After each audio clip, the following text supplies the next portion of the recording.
Welcome back, everybody, to another episode of How to Human Couples Edition. Look at you just starting the podcast off like that. Well, without you, because you're over there BSing. Nope, I'm making sure we're structured.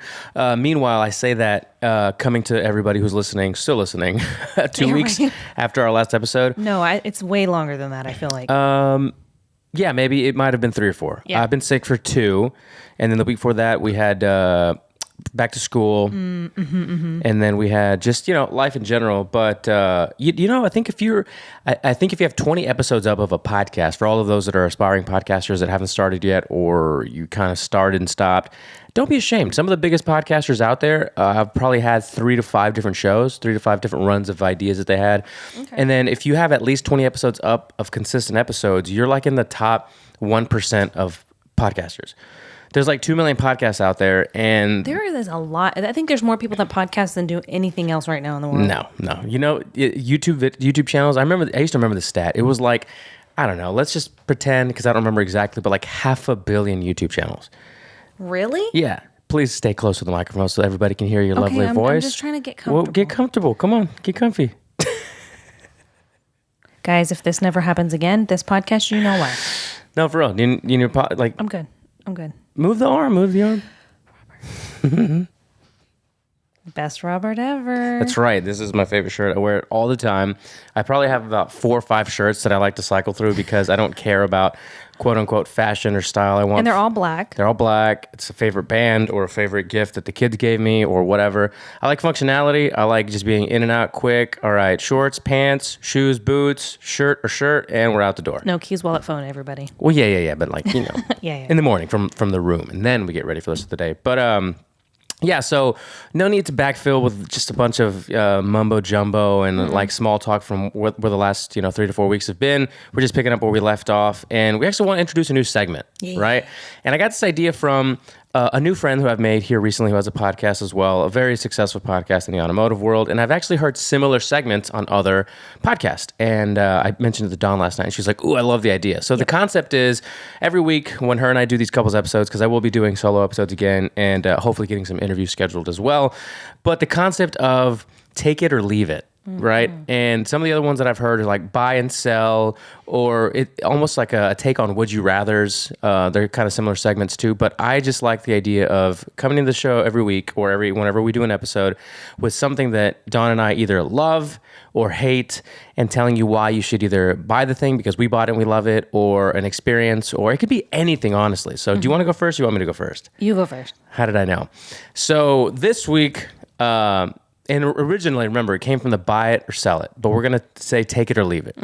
And this week, I'm going to leave it, all right? And what I'm going to leave is I'm going to leave people's inability, so hear me out, not necessarily the people, although it might get to that if they don't change, but people's inability to be very forward, or at least honest, probably a better way to put it, with things going on in their life. Because if somebody comes into your life and they're adding a bunch of nonsense to it, and you don't need that, it's not productive for you, it's not beneficial for you, they're burdening you essentially in your life. And I feel like if you don't confront that, you are, and this is a concept I told Dawn that I heard recently and I absolutely loved, is that we all live with a sense of regret. So we all have to make our regrets, right? We choose our regrets. So every time you make a decision, you'll later have to, or not have to, but you will just look back and say, what would have happened had I not X, Y, Z? So the example I could give for me leaving people's inability to, I guess, communicate is what it comes down to,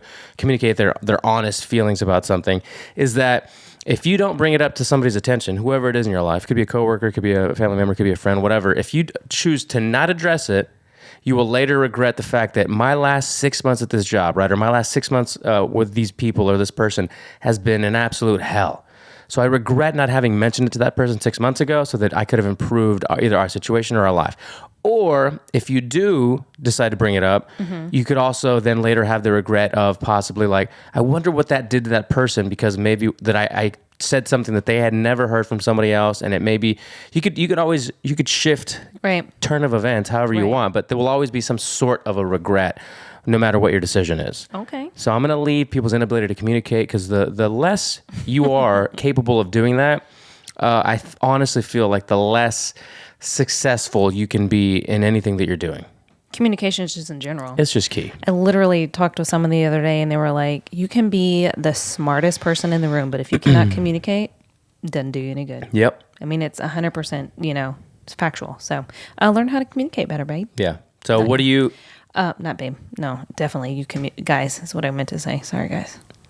Brain not functioning. We both worked out before the podcast. No, I'm good. Okay. I'm good. I'm just like, I'm trying to get back into it, okay? You never get out of it, though. We're professionals here. We are professional. So I'm going to take it way, way, way, way less and more fun. Okay. I'm going to take it, and it's going to be all the sugar-free things. So prior to the podcast, I read a Facebook post that one of our neighbors was selling snow cones, right? And I have been waiting. It's literally one street over. I have been waiting for sugar-free flavors. I ask every week, what sugar-free flavors do you have? And these are their kids, right? No, these are grown men. Oh. Grown men. The kids were just hanging out. These are two grown men trying to start a snow cone stand. Love it. No, yeah. And they're gym meatheads. I love that. I know that's I thought it was a kid's summer thing. That's why it makes it even funnier, because I knew you knew that and like you thought that, and I didn't want to say it until we got on here.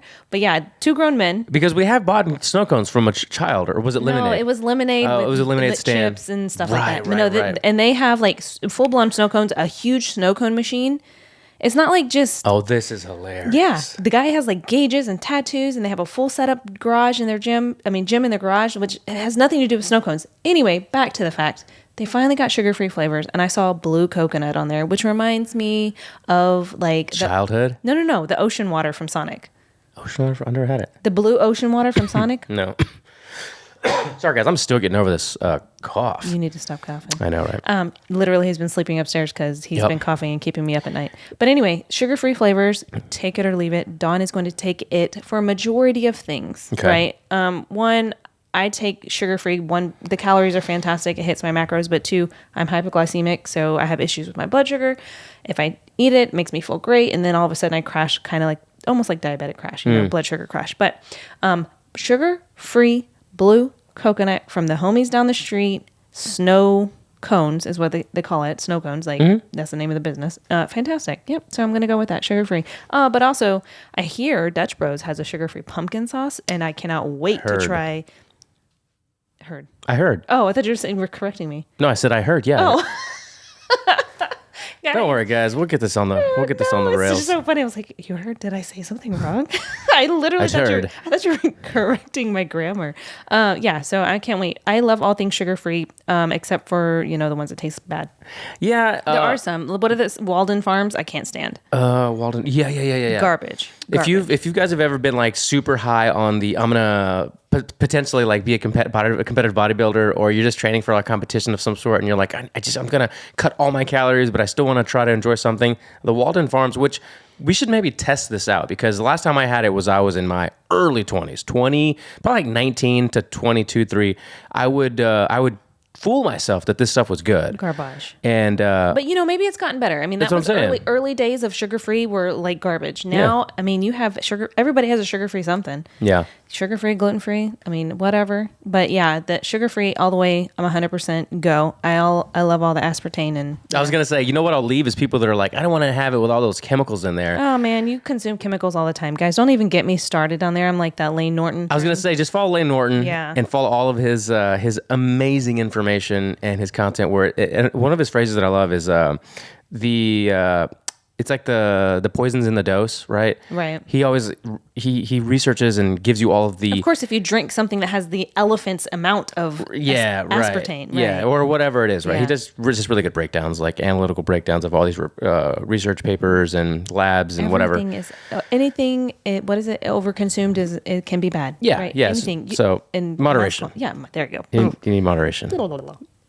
I'm good. This is great. This is a great return of the podcast. I feel like you're being so facetious.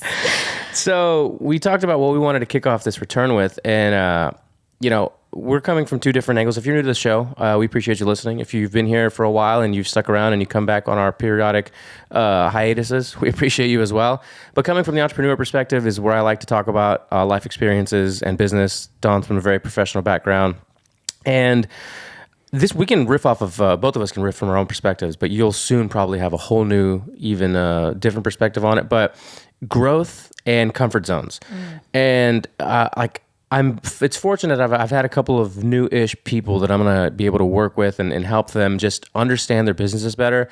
And I come from the school of thought or of the, I don't know, background that I've always been fascinated with marketing, advertising, sales to a degree because it is all sales, but not necessarily like door-to-door or cold calling or even inbound or outbound. It's all, I guess it is considered inbound if you advertise something digitally and then people obviously reach out to you, email or call, whatever. But anyway, I like that you can test things, and it's just fascinating to me, right? So these people that I'm working with, small businesses, I don't know why, but I feel like there needs to be like a resurgence or like some sort of renaissance of people that want to help these small businesses. Because one of the people that I recently met who runs a business, who has two very successful businesses, one a local kind and another a digital one.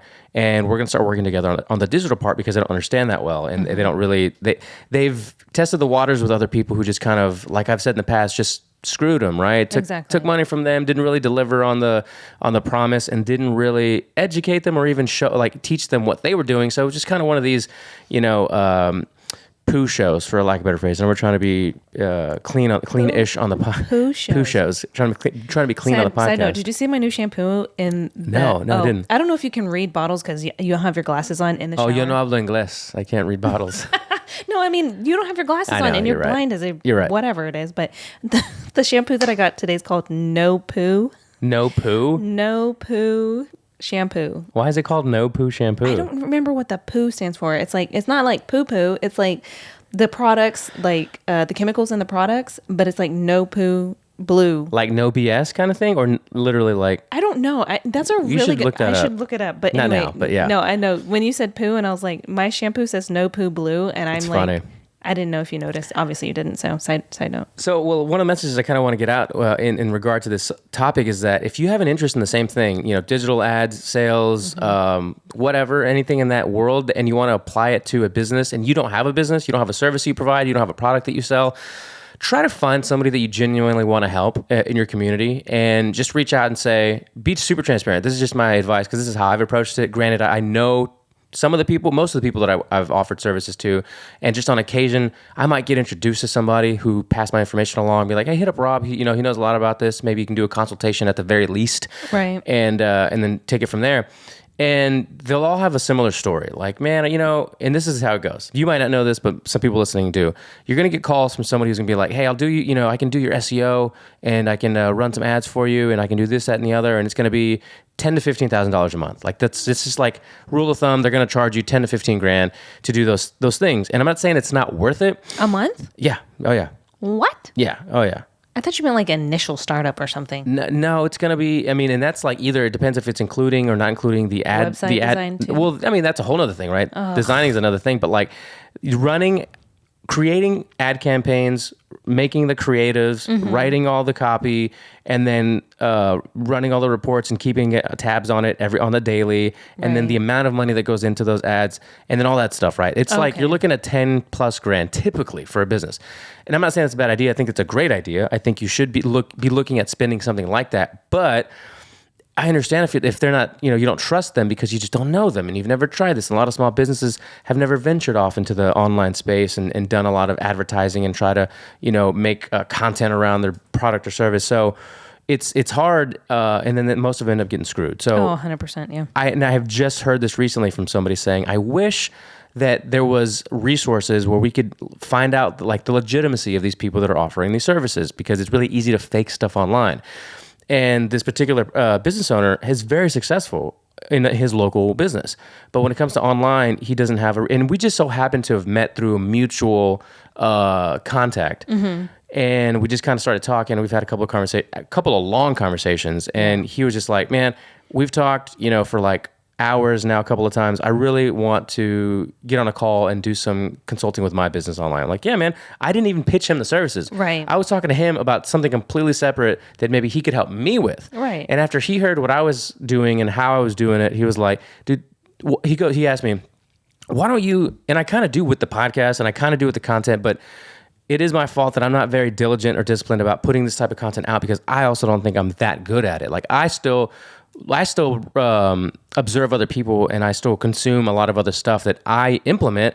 But when it comes to doing it, it's like, and I have it in my bio, like 0 to $1 million in 2 years rather, with e-commerce, and that's legitimate. But like in my head, I don't want to make a bunch of content because everybody does that. Like how to reach 6 figures in a month, right? How to make $1 million, and it's like, yeah, I have put things into place to have somebody achieve that, and I've been a part of that machine or whatever. But I'm just not to the point where I want to do that yet. You're not though, but you are.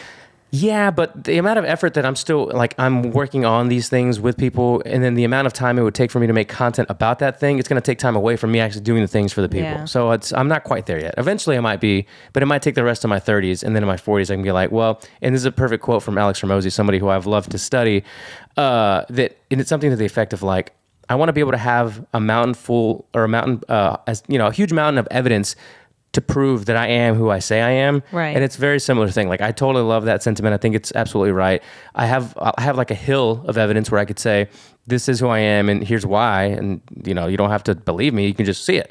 But I'm going to wait till that hill turns into a mountain and then maybe share more information about the stuff.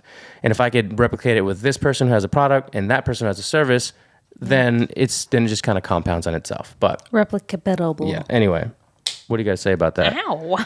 You're smacking me. Guys.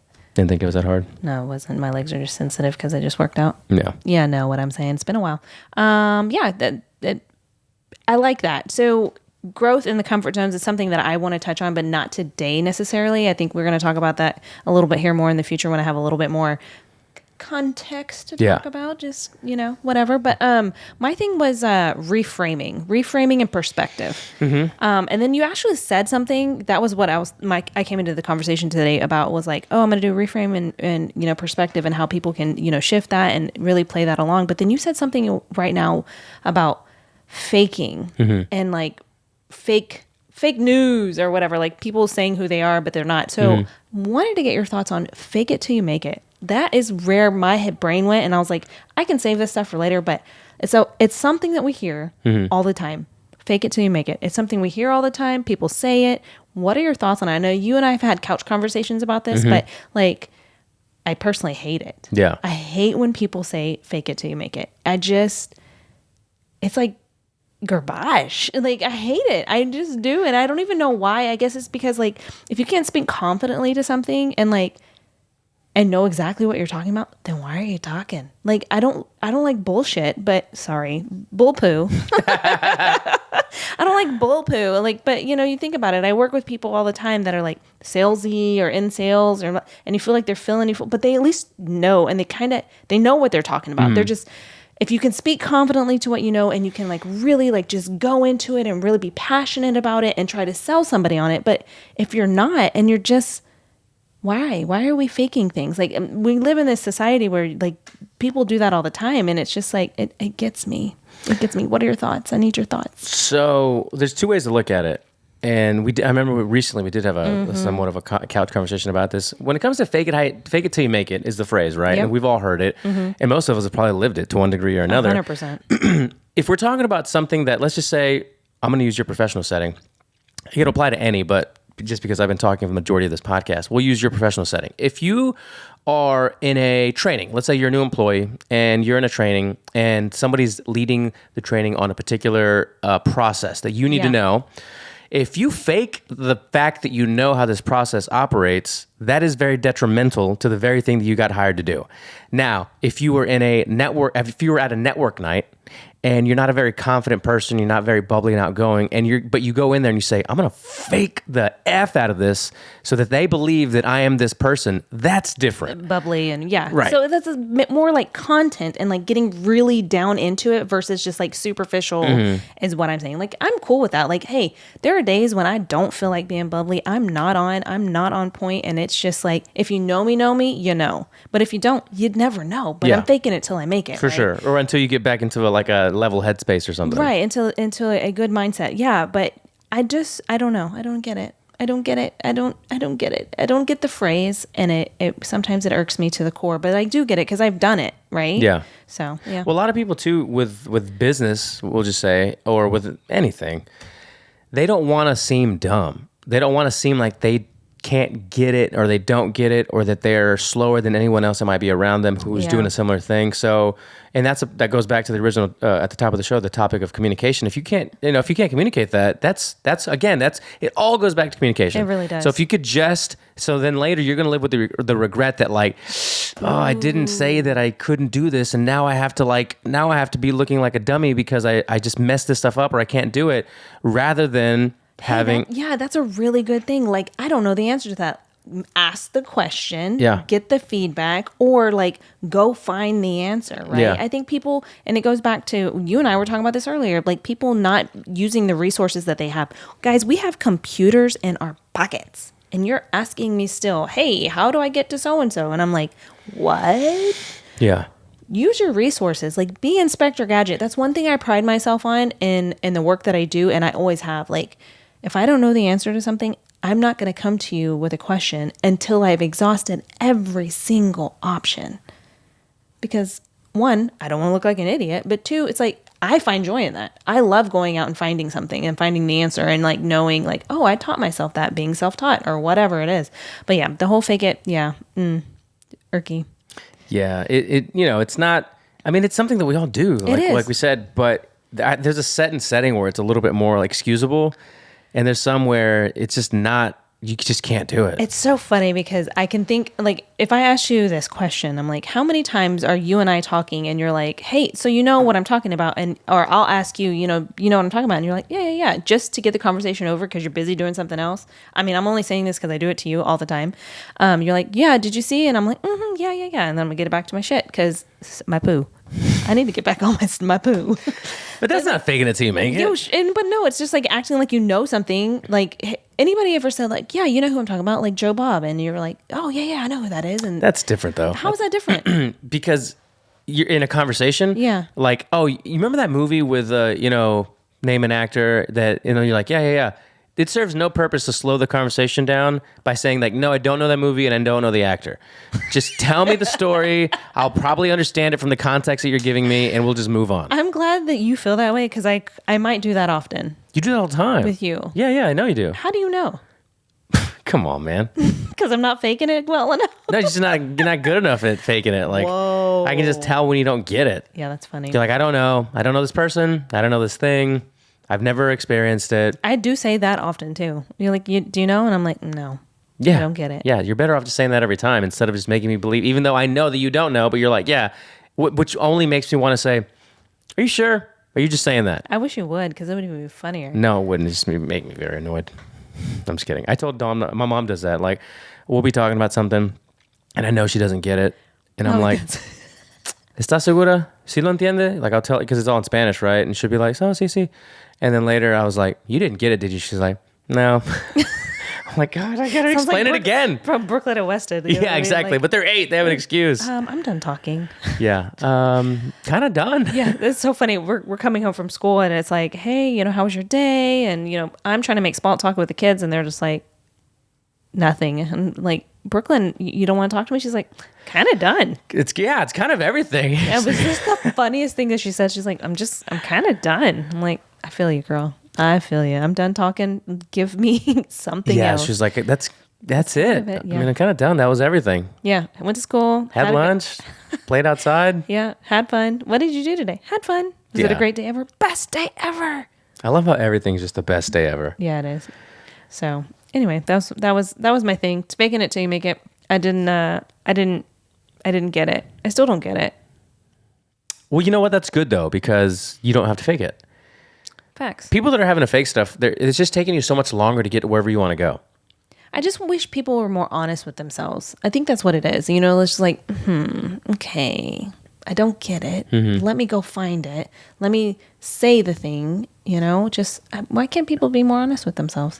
Because it's hard. It's a hard reality to come into something and not know that you don't know something. It's an ego thing. Mm-hmm. Is it an ego thing? Yeah, for sure. I would say it's at the top of one of the reasons. And I think also with it, this is just my opinion. So you said, I don't know why people just aren't more honest with themselves. Yeah. Right. Now, if we just kind of all sit in this thought for a little bit, we can all think of people that are complete BSers, right? That are just so lost in the sauce of whatever their life is. And it could honestly have like no real like their life is just kind of meaningless. Like they're not doing a whole lot with it. They're not very ambitious. They're just kind of rolling with the daily punches, which happens and I understand. But, you know, you're like, okay, you get up, you go to work, you know, if you have a job, Yeah, right. which you might not. Jeez. And then you kind of just get home and either like you get drunk every day or maybe you don't even do that and you kind of just veg out and you kind of just pass out and you do it over and over again. Like, I don't really expect much from those people. So to say, why aren't you honest with yourself and confronting, you know, all these issues that you want to face? It's like, they're not even thinking about that. I don't get that either. You know, I mean, and you and I, we don't, sorry, we up on time? No, it was my dad. Oh, hey, Padre. Yeah, right. Yeah, I get that too. Like, people that don't have ambition. And I know you and I've talked about this with my therapist before. I'm like, hey man, I don't understand. Yeah. I don't get those people. I don't understand people that don't have drive. And like, you know, I hear like, oh, well, you know, they've been dealt a bad hand of cards.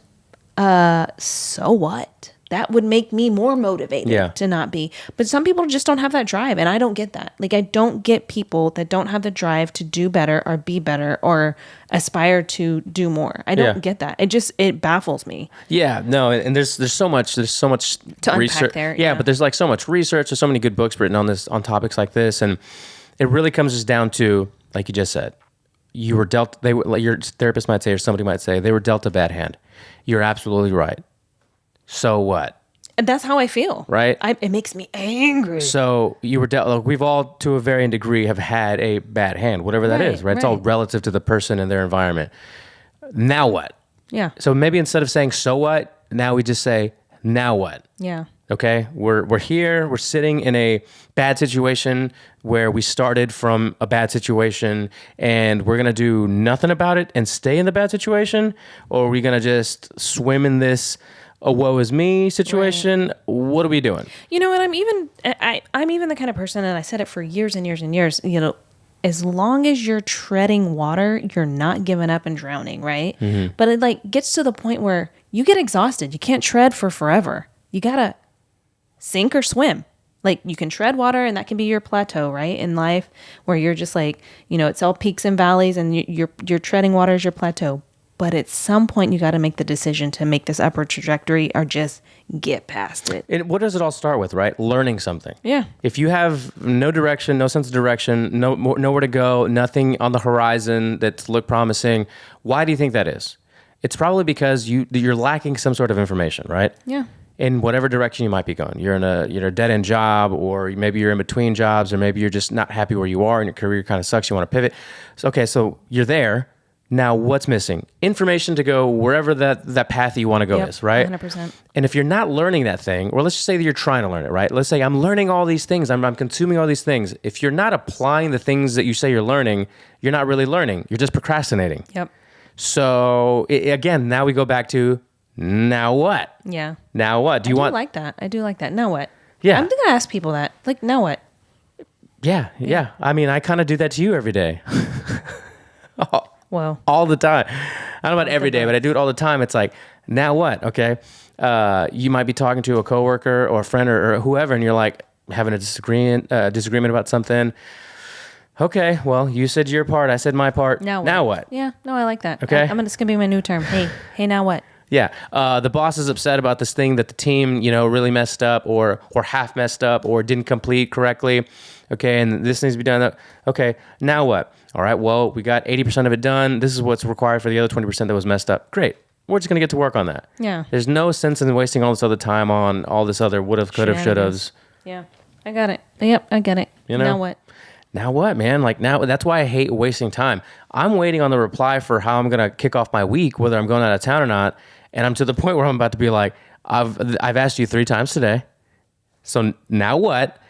Or nothing. Or you don't want my assistance. Like, that's what it comes down to. Yeah. I have other things to revolve my hours around. And if it's not going to be this, I'm going to move on to the next thing. 100%. Yeah. So anyway, a lot of people don't have consideration for your time or your efforts. Maybe because they feel like and most of us are guilty of this. Like, we think that what we're doing when we're doing is more important than other people's. Right. Which is, I get it. I totally get it. Right. But you have to recognize You when. have to be mindful. Just be mindful of other people's times. Like, mindfulness. That's a whole nother. People lack mindfulness and awareness. Yeah. Mindfulness, awareness, all the things. So anyway, with that being said, what now? Yeah, what now, right? I'm hungry. Are you? Yeah. Boom, look at that perfect timing on I don't like that it actually goes beepity beep. I meant to turn the beep off. Yeah, now people are thinking, oh, they only did the beepity beep, and now what?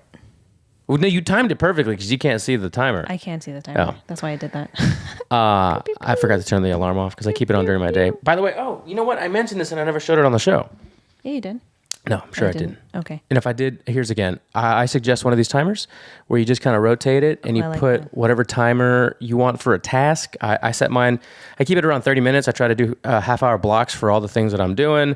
You can have the beeper go off or not, and then I do the same thing. Mine is a little more blingy on the outside. Yeah. And I'll tap it like, okay. Even though I have Brain FM, which I use, which we'll talk about that another time, but a productivity music tool. Mm-hmm. I'll put it on. I'll put my Brain FM on 30 minutes. This is on 30 minutes, so I know I'm like competing on time. But then I look over at it, it's like, wow. But also note to the listeners, that's magnetic. Yeah. So just be mindful of that. Of where you put it. Because I was not mindful of that. You can put it on your fridge. You can put it on your kitchen, like if you're cooking, just kind of put it anywhere. You can put it on. Don't put it on your laptop. Okay, yeah, don't do that. Put it on gym equipment if you're doing a set and you want to just time the set, or just keep it on your desk and have it as a nice little timer and a weight for whatever's on your desk. Cool. Feels good to be back. Feels good to be back. Feels good to get this rolling again so that we can stay consistent and bring you guys some quality content. Lots going on this week for both of us. So the next time we do a podcast, we'll probably have a ton of stuff to talk about and expand on. And a ton of, or at least another new Take It or Leave It. Hey, we ended the challenge. Didn't even tell the peeps. Yeah, we did good. We didn't even submit our final. Yeah, right. Yeah. Didn't submit our final photos. I mean, it was just some of those people. It was a personal challenge. It was a personal challenge. It would have been nice to like, but anyway, long story short, some of these people, or at least the guy winner, super huge transformation. You could tell that they had experience in shredding down. Yeah, for sure. Or had at least recently shredded down. Fantastic. She wasn't even super lean at the end, but she had a huge transformation. Changed the look of her body a ton. Which was, transformation. Like she wasn't shredded. No. She wasn't super muscular. No. She had just made a huge improvement and change in her body composition, which is good for her. I mean, let's be real. I wasn't doing it to win the money. Will $10,000 be helpful? For sure. Yeah. But also, like, how good did you feel? Oh, we felt fantastic. And maybe we'll do that next time because what it did was it created or caused us to change habits, create new discipline, mindsets, and do all kinds of stuff. Yeah, let's kick it off next time with that. All right, sounds good. All right, talk soon. Bye. See ya.